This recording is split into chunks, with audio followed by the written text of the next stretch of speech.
의정부의 금강 펜테리움 센트럴파크에 새바람이 불어옵니다. 도봉산역까지 연결되는 BRT 개통 예정. 수변공원, 천보산의 푸른 자연과 전세대 4베이, 판상형 설계로 공간의 여유까지. 10월에 찾아옵니다. 밀라기지구 금강 펜테리움 센트럴파크. 문의 1899-7566. 이 시간은 주식회사 하이아트 개발 제공이었습니다. 이어서 김윤경의 생생경제가 방송됩니다. YTN 뉴스 FM.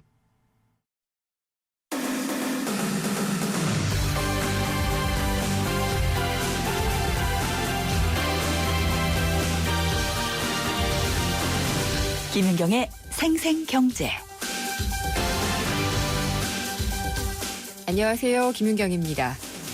정부가 경기 살리기 추가 대책을 내놨네요. 원래 올해 말까지 26조 원이 넘는 재정을 풀 계획이었는데 5조 원을 추가로 더 푼다고 합니다. 하지만 증시가 내려가니까 증시 추가 대책 나오고 또 환율 안 좋아지니까 환율 추가 대책 나오고 이렇게 맞고 보는 식의 추가 대책은 아닌지 걱정이 됩니다. 권성동 새누리당 의원이 대표 발의한 근로기준법 개정안 둘러싸고 논란이 일고 있는데요. 연장 근로시간이 추가되는 것이냐 아니냐를 둘러싼 논란입니다. 개정안을 보면은요, 근로시간을 52시간으로 결정을 했습니다. 이게 법정 근로 40시간에 연장 근로 12시간을 합한 건데 지금은 여기에다가 휴일 근로가 16시간이 더 가능합니다. 최대 68시간이 되니까 52시간, 52시간이면은 왠지 좀 줄어든 것처럼 보이죠. 근데 문제는 이게 추가 연장 근로라는 것이 근로자 대표와의 서면 합의만 되면은 8시간을 허용하자 이러는 내용을 명문화하는 데서 나옵니다. 야당에서는 이거를 법에서 허용하는 52시간에 8시간을 보태서 60시간을 허용하는 아니다라고 얘기를 하고 있습니다. 관행, 그리고 또 이게 법으로 명문화된 그런 내용은 완전히 다르게 되는 거죠. 전국 시도교육감협의회가 어제 내년에 만 3세에서 5세까지의 영유아 보육비를 지원하는 누리과정 예산을 편성하지 않겠다라고 밝혀서 또 논란이 일고 있습니다. 원래 이게 정부 시책이니까 정부가 가져가라, 국고에서 지원하라라고 얘기를 하고 있고 정부는 원래 이게 이전 정부 때 지방재정으로 충당하기로 한 거다라고 하면서 발뺌을 하고 있습니다. 추가 편성은 어렵다는 얘기인데 이 사이에 낀 학부모들만 피해를 보는 것 아닌지 누가 맞는 건지 헷갈립니다. 김윤경이 뽑은 오늘의 생생 키워드 추가입니다.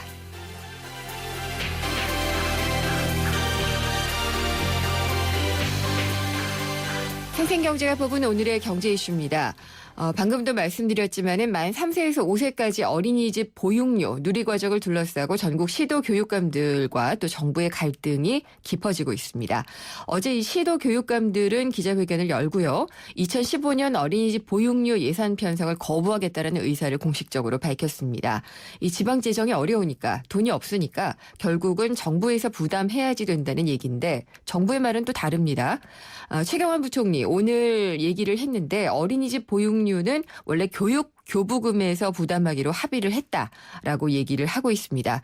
교육감들은 정부에 넘기고 정부는 또 교육감 쪽으로 넘기고 이 사이에서 우리 학부모들만 시름이 깊어지는 것은 아닌지 걱정이 되는데요. 잠시 후 2부에서 이재정 경기도 교육감을 전화 연결해서 자세히 들어보도록 하겠습니다. 그리고 정부가 오늘 최근 경제 동향과 대응 방향 그리고 엔저 대응 활용 방안 이런 것들을 얘기를 하면서요. 국민연금을 앞으로 해외에 투자할 수 있는 방법을 늘리겠다라고 얘기를 했습니다. 이 연기금 보면은 주요국 11개 가운데 우리나라 국민연금이 절대 수익률 평가에서는 꼴찌입니다. 그러니까 이게 해외 투자로 수익률을 높여보겠다는 얘기인데 해외 투자한다고 해서 다 수익률 높아지는 건 아니거든요. 이게 어떻게 될 건지 3부에서 한번 짚어보도록 하겠습니다. 김윤경의 생생경제 1부 시작합니다.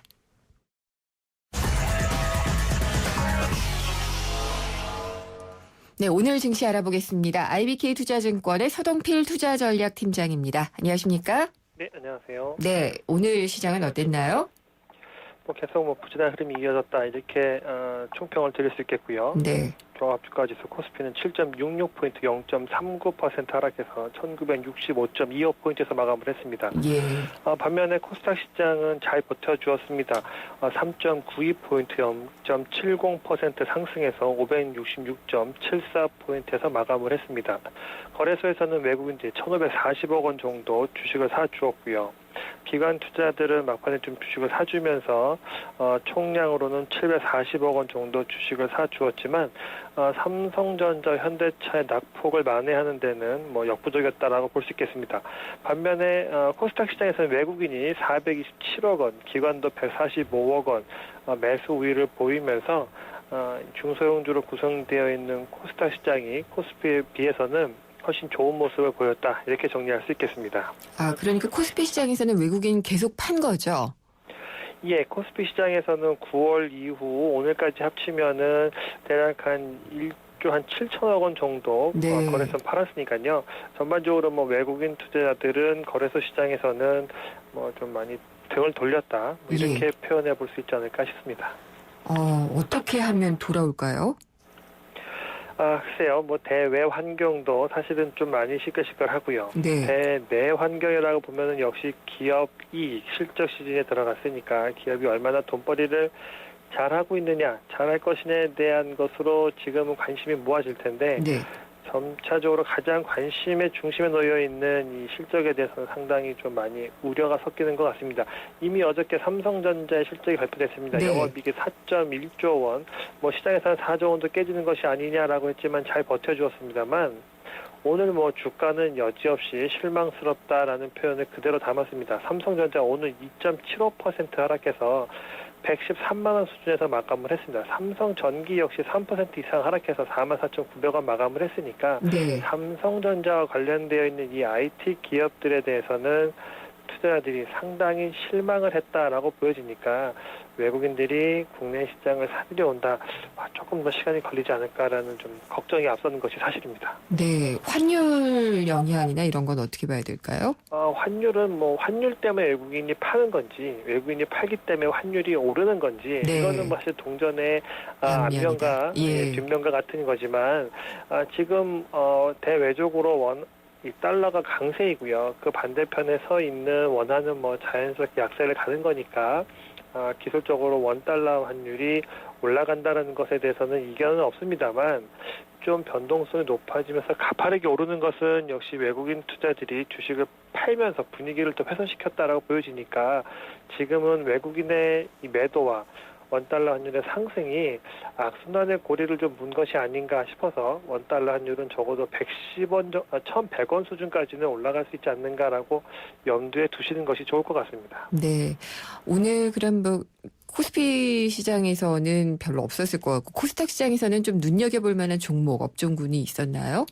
코스닥 시장에서의 뭐 관심은 그동안에 조금 좀 부진했던 이 엔터테인먼트 주가 좀 상대적으로 좋은 모습을 보였습니다. 네. 흔히 이야기하는 게임주라고 지금 통칭되어서 한동안 움직였던 종목들인데요. 네. 이런 종목들 상대적으로 좀 많이 좋은 모습을 보였습니다.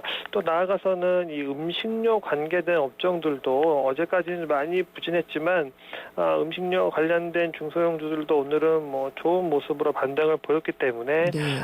큰 틀에서 보면은 이 엔터테인먼트 그리고 음식료 이런 쪽의 모습이 상당히 양호했다. 뭐 이렇게 네. 정리해 볼 수 있겠습니다. 알겠습니다. 좀 하루 쉬고 나면은 증시 좀 괜찮을지 어떨지 모르겠네요. 오늘 말씀 잘 들었습니다. 감사합니다. 감사합니다. IBK 투자증권의 서동필 투자전략팀장이었습니다.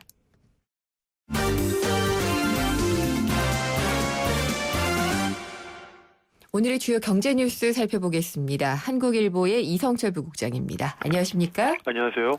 아무래도 이게 예산을 잡았던 것만으로는 안 되나 봐요. 그 정부가 돈 더 풀어서 경기 살리겠다고 했죠? 네, 오늘 최경환 경제부총리가 오전에 있었던 경제장관회의에서 올해 안에 정책 자금을 5조 원 정도 더 늘리겠다. 네. 이런 얘기를 했습니다. 원래 이제 26조 원이 배정이 돼 있는데 31조 원까지 늘리겠다는 겁니다. 그래서 기금이라든가 공공기관 투자 이런 거에서 1조 4천억 원, 또 설비투자펀드, 외화대출 이런 거를 해서 3조 5천억 원, 해서 총 4조 9천억 원, 5조 원 정도를 더 늘리겠다는 것인데요. 네. 지금 올해 정부가 원래는 4% 이상 성장을 예상을 했었죠. 그러다가 이게 그렇게 안 될 것 같아서 3.7%로 지금 정부는 낮춰 잡은 상태인데 네. 지금 3.7도 어렵다는 게 대체적인 관측입니다. 그리고 한국은행 같은 경우도 지금 3.8% 올해 성장률을 지금 수정해 놓은 상태인데 어젠가요? 이주열 총재 얘기 들어보면 3%대 중반이 될 것 같다. 네. 돌려 말하면 3.8%가 안 될 것 같다는 얘기입니다. 3.5 정도 전후가 되지 않을까 예상이 되기 때문에 어쨌든 생각했던 것만큼 올해 연초에 예상했던 거와 비교해서는 뭐 말할 것도 없고 그 이후에 수정 전망을 내놨던 거에 비해서도 여전히 지금 미진한 상태입니다. 그러다 보니까 정부가 지금 자꾸 경기 부양의 고삐를 쥐고 있는데 글쎄요 이게 과연 얼마나 더 끌어올릴 수 있을지 지금 뭐 엔저에 뭐 등등해서 지금 악재가 워낙 많아가지고요. 또 무엇보다 증시가 지금 심리적으로 굉장히 부진한 상태 아니겠습니까? 그렇죠. 예, 이게 증시라는 게 사실은 증시 자체가 경제 성장률을 올리고 내리는 건 아니지만 경제 주체들의 이 소비 심리라든가 이런 그 심리적인 지표에는 가장 큰 영향을 미치는 게 사실 증시입니다. 네. 그렇기 때문에 글쎄요, 뭐 10월 중에 증시 활성화 대책을 내놓는다고 하는데 정부가 주가를 올릴 수 있는 뾰족한 방법이 있는 것도 아니고 네. 좀 어려운 상태입니다. 근데 이게 26조 원도 그랬는데 5조 원 더 늘리면 31조 플러스 알파가 되는데요. 네. 이 재정 다 마련할 수는 있는 건가 보죠? 뭐 이거는 이제 직접 세금에서 나가는 건 아니고요. 네. 기금이라든가 이제 공공기관을 네. 통해서 한다는 건데 글쎄요, 뭐 쓰는 이게 뭐 만큼 또 효과가 있느냐. 있을런지는 잘 모르겠습니다. 예. 그러니까 지금 안 되니까 계속 네. 스테로이드 주사를 맞고 있는 것 같은 느낌이랄까요? 그렇습니다. 네, 좀 그런 느낌이 드는데 어쨌든 성장률을 좀 높일 수 있고 이게 좀 여러 가지 효과가 나타나면 좋기는 할 텐데 걱정입니다. 그리고 삼성그룹이 또 채용과 관련한 얘기를 했는데 네. 지난번에 한번 무리를 일으켜서 오늘은 또 어떤 얘기했는지 궁금하네요. 지금 삼성이 이제 삼성고시라고 그러죠. 네. 90년대 중반에 이제 그 열린 채용이라고 그래가지고 서류 전형을 없앴습니다. 네. 그러니까 누구나 시험을 볼 수 있게. 예, 누구나 이 접수만 하면은 다 SSAT라고 하는 네. 삼성 그 입사 시험을 볼 수가 있는데 그러다 보니까 너무 많은 인원이 몰리는 거죠. 지금 뭐 전국적으로 뭐 10만 명, 20만 네. 명이 몰리고 그래서 고사장이 부족해가지고 뭐 서울까지 와서 보고 지방에선요. 거기다가 이 SSAT 시험 준비하려고 과외 받고 인터넷 강의 듣고 네. 그래서 이게 사실은 열린 채용을 한다고 시작을 했는데 워낙 그 과열이 되다 보니까 이걸로 인한 부작용도 많고 그래서 지금 삼성이 지난번에 이 서류 전형을 부활하는 그 개편안을 한번 발표를 했지 않습니까? 근데 그 당시에 대학 추천제죠? 네, 예. 이제 총장 추천제라는 네. 걸 해가지고 총장 추천을 받아오면은 서류 전형을 면제해주겠다 이런 취지였는데 그러면서 대학별로 총장이 추천할 수 있는 TO를 할당을 하다 보니까 이 대학별로 이 할당 인원에 따라서 이 소위 말해서 대학 서열화가 매겨진 거 아니냐, 네. 삼성이 대학 줄 세우기 하는 거 아니냐 이제 이런 지적이 돼가지고 백지화가 됐습니다. 근데 그 원점으로 돌아갔는데 그래도 여전히 지금 아무튼 가지고 있는 문제 10만 명, 20만 명이 뛰어들어서 이 소위 삼성고시의 부작용이 지금 양산이 되는 그 문제는 계속 남아 있는 거기 때문에 어떤 형태로든 지금 개편을 하겠다라는 게 삼성의 입장입니다. 다만 과거 그 논란이 됐던 총장 추천제를 부활시키는 건 불가능하고 네. 아마도 서류 전형을 다시 좀 어떤 형태로든 부활을 해가지고 응시할 수 있는 인원, 그러니까 SSAT에 응시할 수 있는 인원을 한번 거르겠다라는 게 아마 기본 방향이 될 것 같은데 네. 이제 그렇게 될 경우에 또 논란이 되겠죠. 서류 전형을 할 경우엔 결국 명문대, 뭐 스카이 위주로 뽑는 거 아니냐 그런 논란이 계속 나올 수밖에 없을 것 같고요. 좀 쉽지 않은 문제긴 한데 아무튼 지금 개편을 검토 중이고 네. 일단 내년 채용까지는 지금 체제대로 내년 봄 채용까지는 그냥 지금 방식대로 간다고 합니다. 그래서 아마 빠르면 내년 하반기 공채, 가을 공채 때부터 새로운 제도가 적용이 되지 않을까 생각이 됩니다. 내년 하반기 정도 빠르면 그때쯤 적용이 될 텐데 논란 없게 좀 잘 돼야 될 텐데 참 어려운 걱정입니다. 것 같아요. 이게 어려운 것 같고 사실은 궁극적으로 가려면은 외국처럼 우리나라도 네. 수시 채용으로 가고 그때 필요한 인원을 해야 되는데 그렇게 되면 또 그것대로 또 여러 가지 이 뭐 공정성 뭐 이런 얘기 자꾸 나오고 그러니까 좀 어려운 문제죠. 근데 외국 보면은 뭐 언론계도 그렇고 이런 산업계도 그렇고 경력을 쌓아서 이 경력을 가지고 또 수시 채용이 되는 그런 분위기잖아요. 우리나라가 이 공채 문화가 굉장히 강합니다. 네, 그래서 더 우리나라는 서열화가 되죠. 고시도 공채, 네. 이 대학도 몇 학번, 네, 몇 회냐, 뭐 예, 이런. 어느 이 회사도 몇 년도 입사자, 네, 뭐 몇 년도 은행 입행자, 뭐 항상 이 맞아요. 기수 문화가 워낙 강해가지고 이게 여러 가지 채용 관리라든가 또 조직에 대한 로열티라든가 이런 점에서는 긍정적인 측면이 있는데, 근데 이게 사실은 적지 않은 부작용이 있기 때문에 사실은 결국 우리나라도 이 수시 채용 방식으로 가야 되지 않을까 싶습니다. 네, 조직 내 로열티라는 게 바꿔 말하면은 그 조직이 갖고 있는 폐쇄성과 또 유연성이 아닌 것 또 이런 있죠. 것이 되니까 그런 측면도 이기주의. 있습니다. 예. 외곽 순환도로 전 구간이 유료화가 되나요? 이건 뭐 아직은 이제 추진 단계인데요. 네.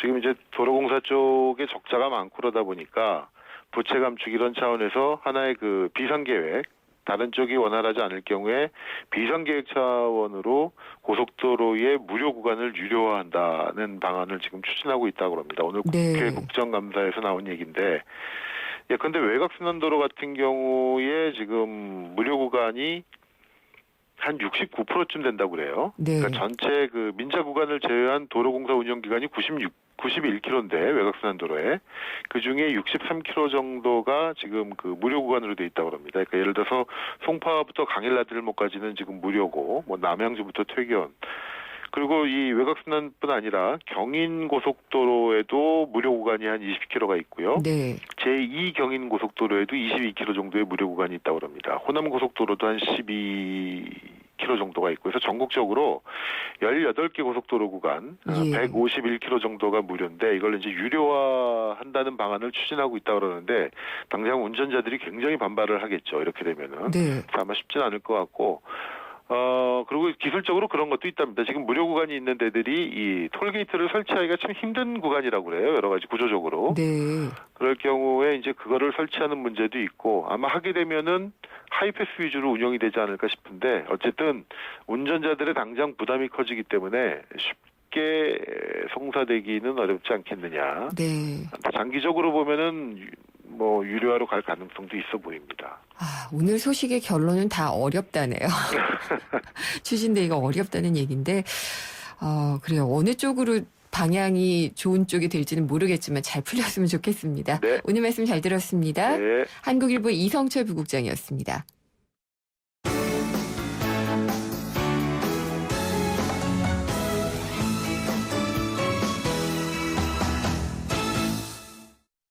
생생경제 일부 함께 하셨습니다.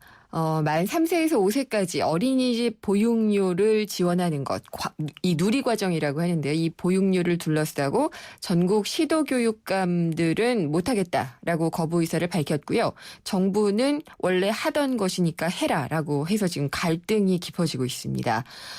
지금 이게 정부의 말은 지난 정부 때 일단 이게 하기로 했던 것, 교육 교부금에서 부담하기로 했던 것이라고 얘기를 하고 있고, 또 시도교육감 쪽에서는 이게 국고 지원 없이는 지금은 더 이상 할 수가 없는 상황이다라고 주장을 하고 있거든요. 결국 피해를 보는 거는 또 국민들이 되지 않나 싶은데, 잠시 후 2부에서 이재정 경기도 교육감 연결해서 자세한 얘기 여쭤보도록 하겠습니다. 잠시 후에 찾아뵙겠습니다.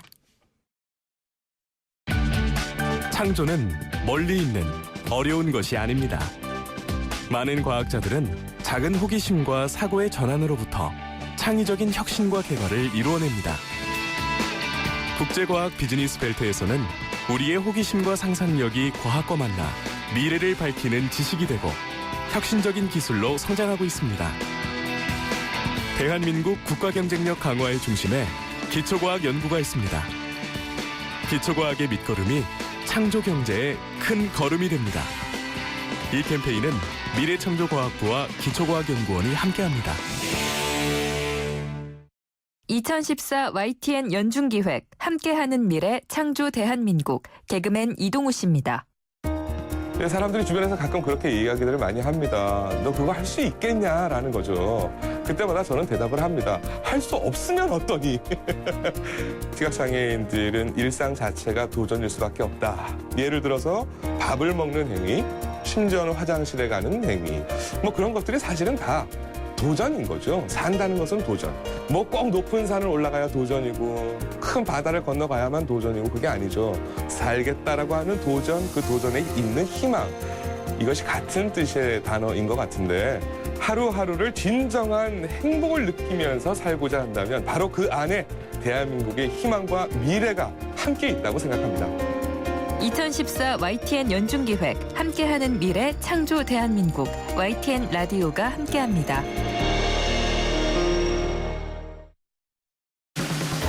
20년차 경제 전문 기자 김인경 기자가 전하는 알기 쉬운 경제 이야기. 김인경의 생생경제.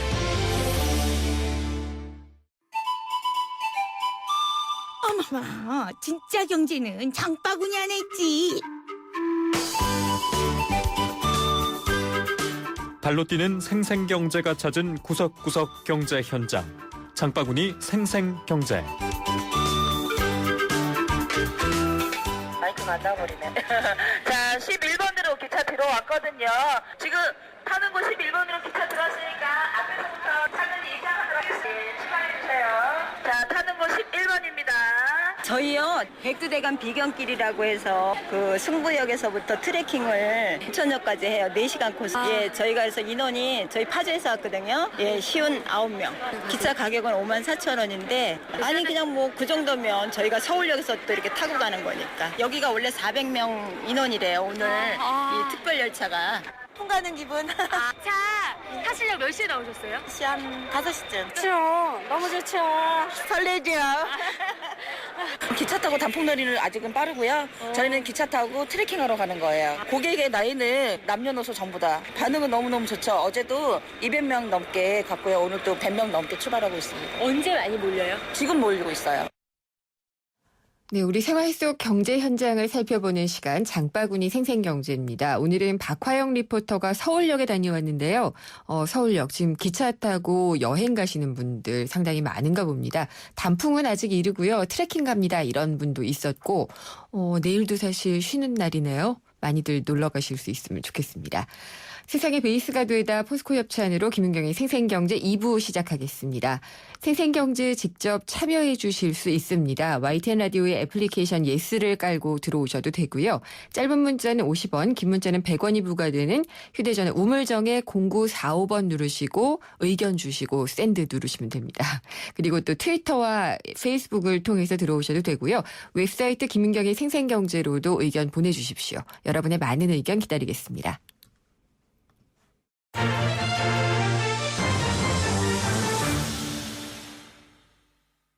김인경의 생생경제. 내년부터 어린이집에 다니는 만 3세에서 5세까지 아이들에 대한 지원이 끊어질지도 모르겠습니다. 이게 누리과정인데요. 박근혜 대통령의 공약이었는데요. 전국 시도교육감협의회가 누리과정 중에서 어린이집 보육료 예산을 편성하지 않겠다라고 밝혔기 때문입니다. 이유는 쉽게 말하면 돈이 없어서입니다. 지방 교육 재정에서 부담하기가 어렵다는 게 이유인데 전국의 부모들 이게 사실 줬다 뺏기는 게 되기 때문에 상당히 기분이 안 좋습니다. 우리가 달래서 받은 것도 아니고요. 그리고 시민단체에서도 강력하게 반발을 하고 있는데 왜 그런 건지 배경을 한번 짚어보겠습니다. 이재정 경기도 교육감 전화 연결해서 얘기 나눠보도록 하겠습니다. 교육감님 안녕하십니까? 네, 안녕하세요. 네. 내년 예산에 이 누리과정 어린이집 보육비가 편성이 안 된다, 못하겠다라고 어제 발표하셨잖아요. 네, 그렇습니다. 네, 제가 그냥 간략하게 돈이 없어서라고 얘기를 했는데 맞나요? 네, 그 정부로부터 오는 저희는 교육청 예산이라고 하는 것이 네. 정부로부터 오는 그 교부금에서 이제 운영을 합니다. 예. 근데 실질적으로 교부금이 내년도에 금년도에 받던 교부금보다 좀 액수가 줄어듭니다. 얼마나 줄어드나요? 약 2조 정도가 전체가 줄어들거든요. 2조요. 예. 네, 그러니까 이렇게 돼가지고는 도저히 이 누리과정을 우리가 감당할 수가 없다는 거죠. 네. 원래 누리과정은요. 예. 처음부터 어떻게 됐냐면 대통령 공약 사업으로 돼 있는 것이고 국책 사업으로 시작을 했는데 네.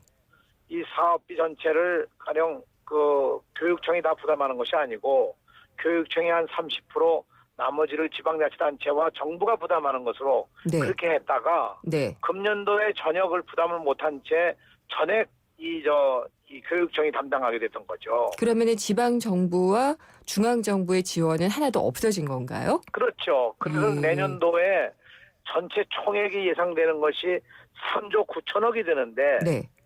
3조 9천억 가운데 유치원에 해당되는 그 유아교육법에 의해서 유치원에 해당되는 부분이 들어가는 돈이 약 한 1조 한 8천억 되고요. 네. 어린이집 쪽으로 가는 것이 약 한 2조 1천억 정도 됩니다. 네. 근데 이 돈을 도저히 뭐 못하겠다가 안 하겠다가 아니라 못하는 거죠. 돈이 없어서. 없으니까. 예. 네. 그래서 정부 측에다가 이건 특단의 조치를 좀 취해줬으면 좋겠다. 네. 그런 얘기를 하는데 예산 당국에서는 전혀 그럴 수가 없다는 얘기니까요. 편성이 안 됐죠. 예산에서요. 예. 그래서 원래 어린이집 부분은 원래 교육부 쪽이 아니고 보건복지부와 지방자치단체에 해당이거든요. 네. 보육이기 때문에. 네네. 그래서 우리는 교육 부분은 우리가 할 수 있어도 보육 부분은 도저히 못하겠다. 이렇게 이제 편성을 못하겠다는 것을 전국 17개 시도 교육감 협의회에서 결정을 진 겁니다. 17개 시도 교육감이시면은 이게 전체 다인가요? 아니면은 그렇습니다. 빠지신 네, 분 전국에. 전국 네네. 다 못하시겠다고 얘기를 한 거군요. 네. 근데 이게 누리과정 교육비요. 그러면은 이게 작년 걸로 보면은 얼마가 들어갔다. 아까 잠깐 말씀하시기는 한 것 같은데요. 1조 9천 정도 들어갔다고 하셨나요? 금년도 같은 경우에 네. 전국적으로 17개 시도를 다 더하면 네. 약 한 3조 4천억이고요. 3조 4천억. 네, 내년이 3조 9천억이 들어갑니다. 네. 그러니까 이 가운데 이제 어린이집 부분이 내년도에 같은 경우는 한 1조 한 8천억 정도가 되고요. 예.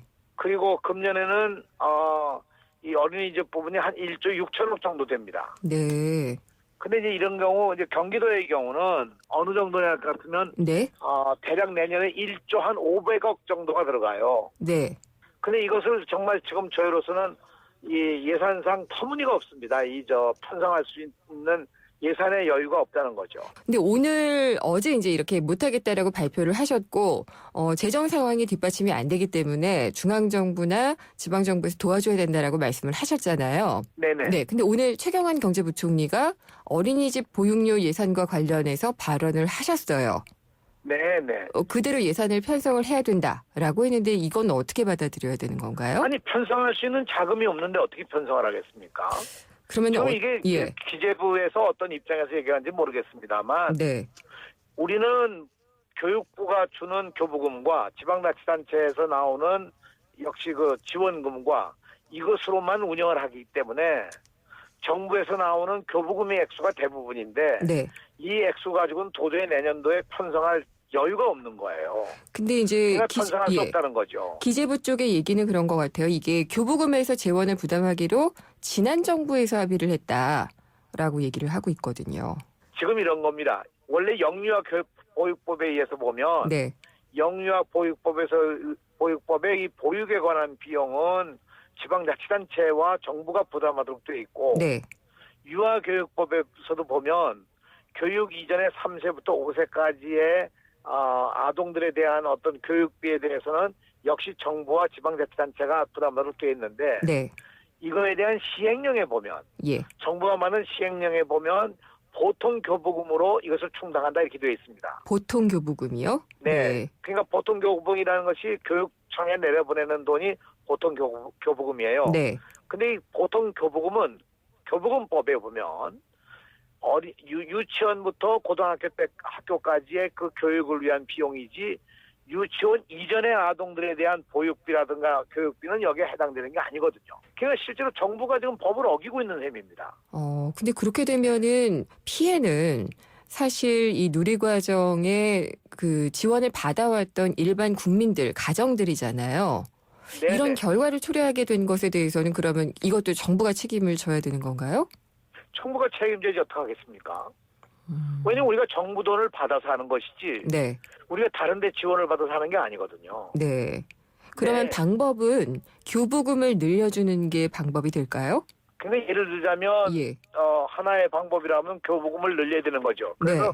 그동안 우리가 주장해온 것이 교부금을 우리한테 보내는 돈이 금년 같은 경우에 41조입니다. 네. 17개 시도에 초중고 유치원을 교육할 수 있는 자금으로 오는 것이 41조인데 네. 그것은 우리나라 국민들이 내는 내국세의 20.27%입니다. 예. 그러니까 이 돈 가운데서 우리가 17개 시도가 나누어서 유초중고의 교육을 담당해 왔고 이 가운데 일부를 떼서 금년도에 무리하게 이 빚을 내면서까지 아까 말씀드린 3세부터 5세까지의 누리과정을 해온 거죠. 네. 금년은 어거지로 우리가 빚을 지면서 이렇게 해올 수밖에 없었는데 예. 내년에는 도저히 이걸 할 수가 없다는 겁니다. 그러니까 지방시 발행이나 이런 것도 못하고, 예. 네, 할 수 없는 이유가 내년도에는 교육부가 책정한 지금 교부금이 금년도에 41조에서 39조로 줍니다. 네. 2조가. 그런 상황에서 우리가 도저히 누리과정을 편성할 수가 없는 거죠. 근데 또 정부 말을 그냥 인용해서 말씀을 드리면은요. 그런 설명도 있더라고요. 전체적으로 유치원 보육과 관련된 아이들 수가 줄어들고 있기 때문에 교부금에서 다 충당할 수 있다라는 주장도 하고 있는 것 같아요. 그건 어떤 계산을 가지고 하는지 모르겠는데요. 네. 줄어든다고 뭐 그렇게 뭐 아주 형편없이 많이 줄어드는 게 아니고 이 학교 교육에서 아시는 바와 같이 지금 학급당 학생 수가 점차적으로 줄어가고 있는 상황이고 네. 그리고 그런 반면에 또 신도시 같은 경우는 또 새로운 학교가 막 만들어지고 있고 네. 그렇기 때문에 그것을 줄어든다고 볼 수가 없는 거예요. 아, 이 줄어든다는 네. 말은 최경환 부총리 말씀이세요, 오늘? 근데 그 기재부에서 얼마나 정확하게 이해하고 얘기하는지 모르겠습니다만 네. 그런 문제가 아니고 어떻든 간에 내년도 예산을 놓고 볼 때 여러 가지 편성 원칙을 가지고 우리가 나눠보면 네. 지금 유초 중고에 해당되는 보통 교부금으로 해당해서 할 수 있는 자금이 사실상 그거 가지고도 부족한데 네. 여기다가 이 누리과정까지 맡으라고 그런 건 이건 도저히 우리로서는 뭐 감당할 수가 없는 거죠. 일단 이렇게 교육청에서도 못하시는 사정이 있고 정부도 알아서 해야지 우리 몫이 아니다라고 하면은 누리과정은 내년부터 그럼 지원이 안 될까요? 편성을 못하면 운영 못하는 거죠. 편성 네. 못하면 운영 안 된다. 네네. 예, 그럼요. 그리고요. 네. 지금 이제 유치원 부분과 보육 부분, 그러니까 영아 부분에 대한 보육을 나눠서 말씀을 하시잖아요. 그렇게 되면은 예전에는 이게 이제 부처도 나뉘어서 관리가 됐다가 일원화가 된 걸로 알고 있는데 이 부분도 다시 또 나뉘어져야 아니, 되나요? 아직 일원화가 된 게 아닙니다. 그건. 아, 일원화된 게 아니에요. 지금 예. 여전히 네, 담당 부서는 지금 담당 부처는 어린이집의 경우는 보건복지부고요. 네, 그리고 유치원의 경우는 우리인데 네, 유치원의 경우도 우리는 유치원은 5세부터만 담당이지 예. 3세부터 5세까지는 우리 담당이 아닙니다. 그러면은 그거에 대한 책임은 다시 그러면은 보건복지부 쪽으로 공을 또 넘겨야 되나요? 그건 보건복지부의 책임이죠. 그렇죠. 네. 누리과정에 대한 만 3세에서 5세까지 어린이집에 대한 부분은 사실은 모든 게 그러면은 3세부터 5세까지의 누리과정은 사실상 모든 게 보건복지부가 책임져야 될 부분이죠. 네. 그러면은 이 어린이집 어쨌든 그 보육료 지원을 유지하려면은 남아있는 방법은 없네요. 지원을 더 정부가 해주는 것밖에요. 방법이 그 방법밖에 없죠. 네. 현행 이게 대통령의 국책사업이거든요. 박근혜 네. 대통령의 공약이고 약속이었죠. 박근혜 대통령의 국책사업이니까 네. 이 문제를 정말 청와대가 제대로 풀어서 정말 그 예산상의 문제가 없도록 해야 되는데 네. 기재부에서는 뭐 기재부대로 고집을 부리고 있고 교육부는 교육부대로 이걸 반드시 해내야 된다고 그렇게 주장을 하고 있지만 네. 기재부로부터 이걸 못 받고 있으니까 문제가 있는 거고요. 네. 나는 그러나 이런 것이 정부 당국의 이런 어떤 그 예산 문제 때문에 다투어서 어린이들에게 직접 어떤 피해가 간다는 것은 있을 수 없는 일입니다. 근데 당장 피해가 오게 생겼어요. 네. 예. 알겠습니다. 그러면은 지금 야당 쪽에서는 한 그 누리과정에 2조 2천억 원 정도의 국고를 편성하라 이렇게 구체적인 금액을 대고 있거든요. 이교육감님 보시기에는 어느 정도가 필요한가요? 이건 여야의 문제가 아니고요. 네. 여야 문제가 아니고 현재 그 아까 말씀드린 바와 같이 전체 액수로 본다고 하면 이 필요한 이 유아교육에 필요한 자금이 내년도 3조 9천억인데 네. 이 가운데 어린이집 보육에 해당하는 부분이 2조 1천억입니다. 네. 그러니까 최소한도 이 3조 9천억의 돈이 나오지 않으면 네. 우리로서는 사실상 편성하기가 어려운 거고 네. 이걸 백보 양보하더라도 어린이집에 해당되는 2조 1천억이 적어도 네. 추가로 배정되지 않으면 네. 편성할 수가 없다는 거죠. 최소 2조 1천억 원. 네. 최대한으로는 3조 원까지는 빠듯하게라도 편성이 되어야지만 지원할 수 있다라는 말씀이십니다. 예, 알겠습니다. 오늘 여기까지 듣도록 하겠고요. 예, 네, 말씀 네. 감사합니다. 네, 안녕히 계십시오. 네. 이 누리과정 지원이 끊길 위기에 처했는데요. 이 부분에 대해서 이 경기도 교육감을 하고 계신 이재정 교육감과 함께 얘기 나눠봤습니다.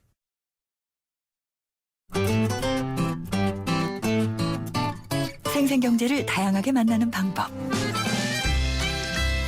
YTN 라디오 앱 예스와 웹사이트 김윤경의 생생경제 또는 트위터 YTN_이코노미로 실시간 듣기와 다시 듣기를 하실 수 있고 방송 내용에 대한 문의와 의견을 주실 수 있습니다.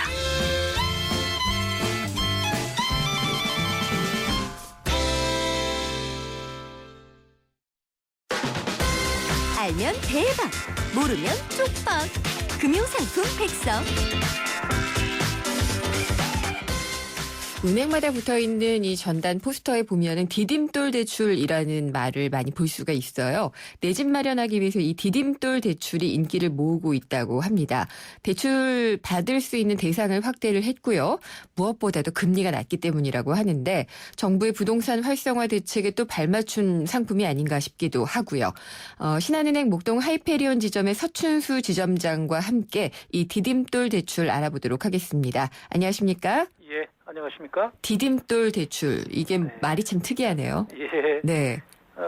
내 집 마련의 꿈을 실현시켜 드리겠습니다. 이런 뜻에서 디딤돌 대출 이렇게 이름을 지은 것 같습니다. 네. 네. 정부가 이름을 지었습니다. 아, 내 집을 마련하도록 도와주겠다. 이런 예. 뜻이겠는데 이게 제가 방금 말씀드린 것처럼 금리가 좀 낮다고 하고요. 여러 가지 또 장점이 있나 봐요. 예. 예전부터 있었던 이제 서민 대출 상품 3가지를 모은 상품인데요. 네. 들어보셨을 겁니다. 태어나서 처음으로 내 집을 마련하는 분들에게 낮은 금리로 지원하는 생애 최초 주택구입자금 대출이 있었고요. 네. 또 저소득 근로자, 또 서민의 내 집 마련을 지원하는 근로자 서민 주택구입자금 대출. 또 3번째가 주택금융공사에서 시행해 오던 금리 우대형 보금자리론 이 3가지 대출 상품의 성격이 비슷합니다. 서민 무주택자의 내 집 마련을 지원하는 이런 특징을 가지고 있는데요. 정부가 올해 1월에 통합을 했고요. 말씀하신 대로 통합하면서 대출 대상을 확대하고 대출 금리는 낮추면서 이제 최근 들어서 더 인기를 모으고 있는 상품입니다. 네, 이 말씀을 듣다 보니까 확 떠오르는 게 있는데요. 작년에 그 정부가 야심차게 내놨던 상품이 하나 있었는데 목돈 안 드는 전세 대출이요. 네. 이건 어떻게 됐나요? 예, 그 상품은 이제 거의 시장에서 사장되다시피 돼 있고요. 그렇군요. 예. 얘네 디딤돌 대출은 다릅니다. 이제 실적을 한번 말씀드리면 2분기 그러니까 4월부터 6월까지 실적을 보면 대출 건수, 대출액이 모두 1분기에 비해서 40% 가까이 증가를 했습니다. 당분간 인기가 이어질 것으로 보고요. 말씀하셨듯이 정부가 부동산 활성화 대책을 계속해서 내놓고 있고요.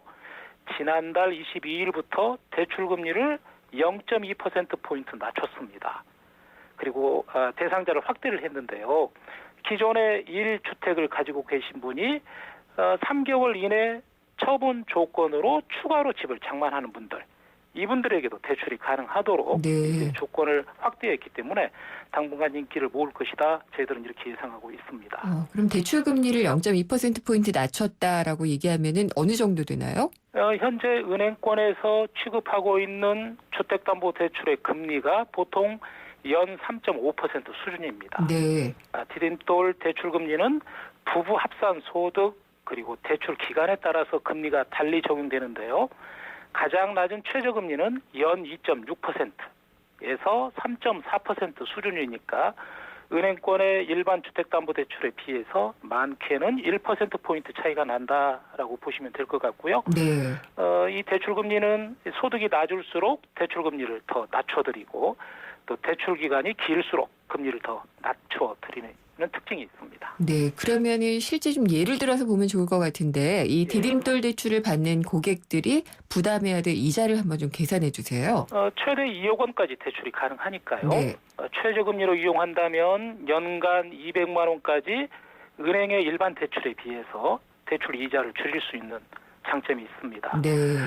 디딤돌 대출의 가장 큰 장점이 대출금리가 낮다 이런 점일 텐데요. 또 금리 할인 혜택이라고 해서 챙기면 금리를 더 낮출 수가 있습니다. 만 19살 미만 자녀가 3명 이상인 이제 다자녀 가구라고 하는데요. 0.5%포인트 금리를 낮춰드립니다.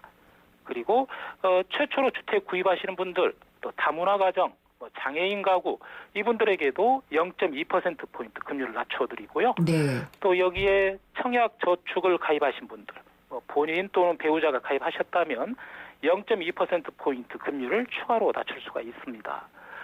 이렇게 추가 금리를 적용받다 보시면 부부 합산 연소득이 6천에서 7천만 원 이하라면 네.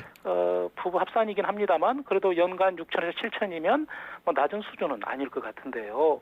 이분들께서 디딤돌 대출 이용하시면 최소한 2%대 후반 금리 적용이 가능하고요. 높아도 3% 초반이면 대출이 충분히 가능하겠습니다. 네. 금리 조건이 상당히 좋네요. 그러면은 이게 어떤 분들이 대출을 신청할 수 있는지를 살펴보는 것도 중요할 것 같아요. 예, 대출 신청인과 배우자의 소득을 합산합니다. 네. 합산 총 소득이 연간 6천만 원 이하인 세대주이어야 하고요. 세대주를 포함한 세대원 전원이 무주택자여야 합니다. 네. 단 생애 최초 주택 구입 자금이라면 연간 부부 합산 소득이 7천만 원까지 가능합니다. 살려고 하는 주택의 전용 면적이 85제곱미터 이하, 그러니까 우리가 흔히 말하는 예전 표현대로 한다면 32평형, 네. 33평형 아파트까지 대상이다라고 이해하시면 되겠고요. 6억 원 이하인 주택이어야 합니다. 그럼 이 소득이요, 기본급으로 치나요? 아니면은 뭐 상여금 같은 것들도 다 포함이 되는 그런 소득인가요? 예, 상여금도 다 포함됩니다. 예. 그래서 저희들이 대출을 할 때 소득 증빙 서류를 제출해 주십시오라고 말씀을 드리고요.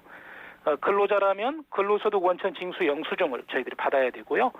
자영업 하시는 분들에겐 세무서에서 발행하는 소득 증명원을 제출받아서 저희들이 소득 확인을 직접 하도록 되어 있습니다. 네. 그리고 부부 합산 소득이라고 얘기하셨는데 결혼 안 하신 분들도 있잖아요. 예. 그분들은 어떻게 되나요? 예, 대출 신청인 그리고 배우자의 소득만 따지기 때문에 결혼하지 않았다면 대출 신청하시는 분 한 예. 분의 소득만 따집니다. 이분의 소득이 연 6천만 원 이하일 경우가 그렇습니다. 되는군요. 만 30세 미만이라면 이제 직계 존속이나 직계 비속이 함께 주소가 돼 있어야 되고요. 네. 만 30세가 넘는다면 세대원이 없는 단독 세대주인 예. 경우에도 대출받을 수가 있습니다. 이게 자꾸 이게 꼼수라고 해야 되나요? 편법이 네. 생각이 나는데 만약에 결혼을 했는데 자신의 소득이 연 6천만 원 정도고 네. 합산을 하면 넘어가는 거예요. 그러면은 혼인 신고를 막 미뤄서 네. 이걸 이용해서 집을 사려는 사람들도 있지 않을까 싶거든요. 예, 있습니다.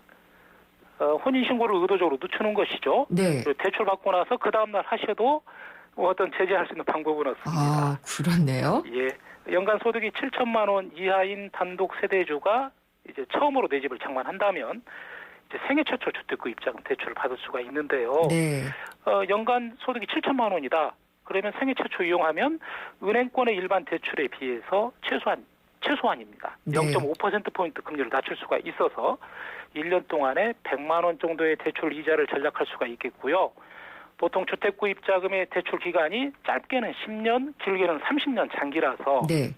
결혼 상대자와 대출 받고 나서 혼인신고하자. 네. 네, 이렇게 하신 분들도 계십니다. 그렇군요. 네. 지금 문자로 문의가 들어왔는데 0435님이요. 결혼 전에 제 이름으로 집이 한 채 있었다가 결혼하고 분가한 이후에 계속 전세로 살고 있습니다. 네. 이렇게 한 번 소유한 경험이 있어도 디딤돌 대출이 가능한가요? 라고 물어보셨어요. 예, 디딤돌 대출 중에서 생애 최초는 대상이 아니고요. 네. 예, 나머지 두 가지는 해당이 됩니다. 그렇군요. 예. 그리고 마지막으로 이 디딤돌 대출 받을 때 주의할 점이 있으면 알려주세요. 예, 방금 말씀드렸습니다만 대출 기간이 짧게는 10년, 15년, 20년, 30년형이 있는데요. 네. 대출 받고 나서 3년이 안 돼 중도 상환하면 중도 상환 수수료가 있습니다. 네.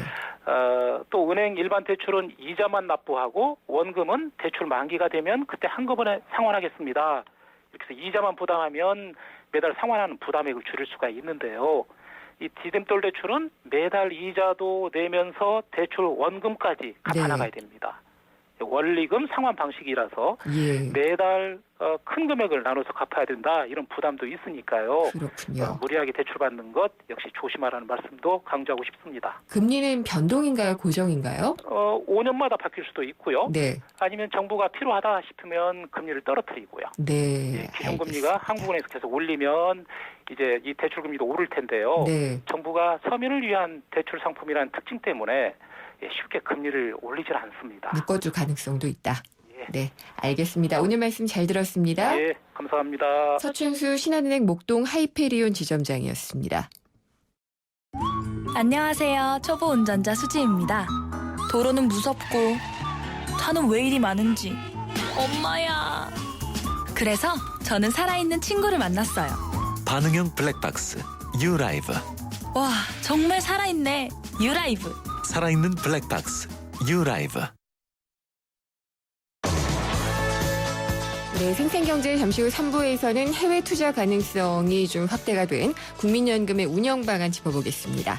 4시 뉴스 듣고 돌아오겠습니다.